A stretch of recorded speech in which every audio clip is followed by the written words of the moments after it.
Hello അങ്കിളെ. എന്താ Raghu phone എടുക്കാനൊരു താമസം? അല്ല, ഡ്രൈവ് ചെയ്യായിരുന്നു അങ്കിളെ. ട്രാഫിക്കിൽ പെട്ടുപോയി, അതാ. ആണോ? അല്ലെങ്കിൽ അങ്കിളെ ഒരു മിനിറ്റ്. എന്തെങ്കിലും വിശേഷം? ഒരു ഗുഡ് ന്യൂസ് ഉണ്ട് രഘു. മിക്കവാറും ആമിയുടെ സ്പോൺസർഷിപ്പ് വൈകാതെ നിനക്ക് ഒഴിയാൻ പറ്റും. രാവിലെ അവൾ എന്നെ വിളിച്ചിരുന്നു.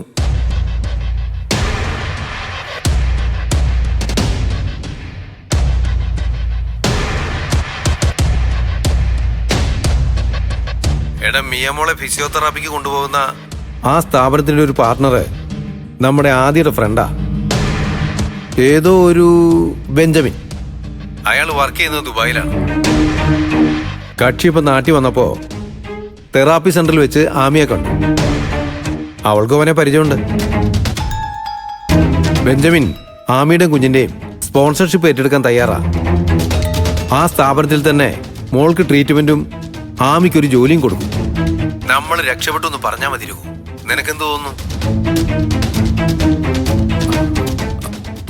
അങ്കിളെ, ഇതുവരെ അവരെ എത്തിക്കാനായിരുന്നില്ലേ ഏറ്റവും റിസ്ക്? ഇപ്പതേ കുഞ്ഞിന്റെ അസുഖവും ഭേദമായി തുടങ്ങി. ആമയ്ക്കിനി ജോലിക്ക് പോവാം. അതിന്റെ വരുമാനം കൊണ്ട് ആമയ്ക്കും മോൾക്കും സുഖമായി ജീവിക്കാലോ.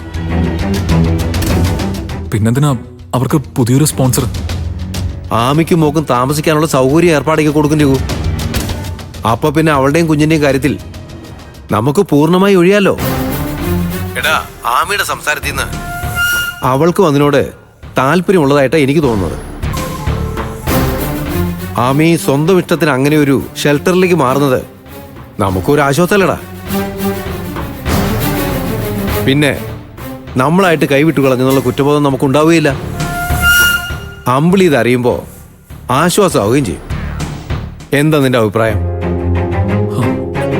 ഞാനെന്താ അഭിപ്രായം പറയാനാ? തീരുമാനം എടുക്കേണ്ടത് ആമിയല്ലേ. അവൾക്ക് എന്താ ഉചിതം തോന്നുന്നു അത് ചെയ്യട്ടെ. ഹലോ ഹലോ, ഇവനാരടാ ഈ ഫോണും കട്ടിയത്?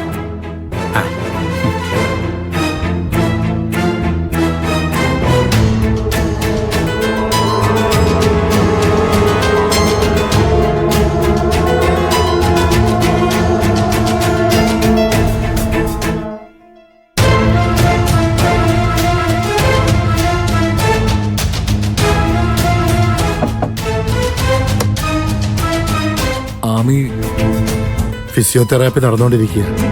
കുഞ്ഞായതുകൊണ്ട് അമ്മയുടെ സപ്പോർട്ടൊന്ന് വേണം. ടൈം എടുക്കും. ഒന്ന് വെയിറ്റ് ചെയ്യും.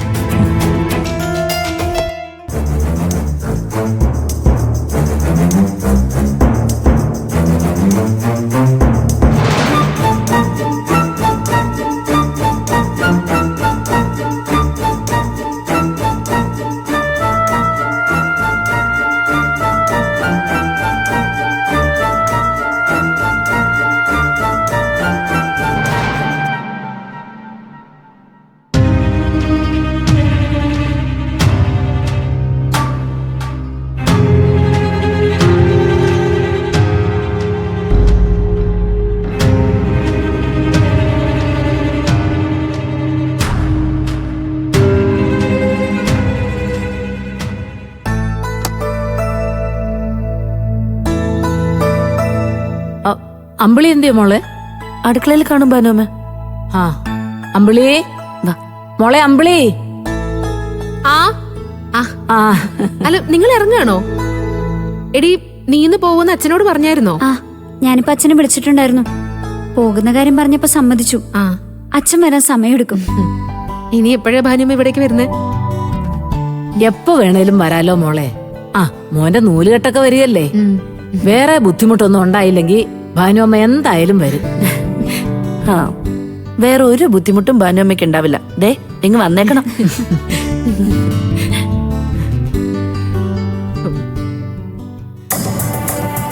മോളെ അമ്പിളി, മനസ്സിന്റെ മുറിവ് മനസ്സ് വെച്ചാലേ ഉണങ്ങും. മരുന്ന് വെച്ചാൽ ഉണങ്ങില്ല. എന്നുവെച്ചാ നിന്റെ ജീവിതം നേരെയാക്കാൻ നിനക്കേ പറ്റൂന്നർത്ഥം. എന്റെ ജീവിതം ഇപ്പോഴാ നേർവഴിയിലായത്. ഞാനിപ്പോ പഴയതിനേക്കാൾ സന്തോഷമായിട്ടല്ലേ ജീവിക്കുന്നത് ഭാനുമേ. ഇനി നമ്മൾ കാണുമ്പോ ഞാൻ ഇതിലും ഹാപ്പി ആയിരിക്കും ഭാനുമേ. അതുപോരെ?